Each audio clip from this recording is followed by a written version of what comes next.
токко сайбайт экенсиңер, эч кандай батарейка салбайт экенсиздер, кол менен эле жасай берет экенсиздер. Азыр бул чеснокко кол менен тураганда канча убакыт кетет эле. Азыр сууга салып туруп майдалап таштайбыз. Мынакей салып туруп үстүнөн мынтип басып бересиздер.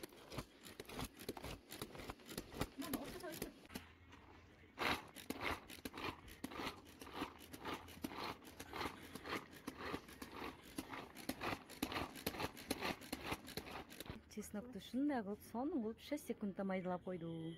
Бунусу болсо азыр биз бул менен зеленди кургатабыз. Мынакей зеленди салат экенбиз дагы. Аралаштырсак зеленди куп-курук кылып чыгарып коет. Мынакей салып алдык. Эми жабып туруп азыр айландырабыз. Мынакей жабып алып прям зелендин суусун сыгып зеленди куп-курук кылып чыгарып коет экен. Зеленди ашыкча суулары чыгып кетет экен. Мынакей зеленден ушунча суу чыкты. Эми зелендерди майдалайбыз азыр.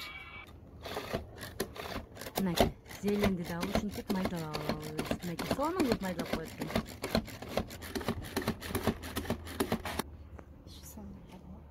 Мынакей. Мынтип зелень чеснокторду майдалап салатты алып атабыз.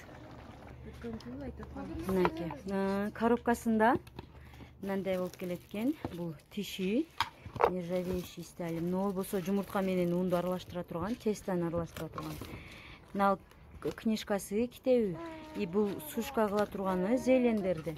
И мына өзүнүн идиши. Ушинтип артикулун айта кете турган болсок 91 00 58 экен.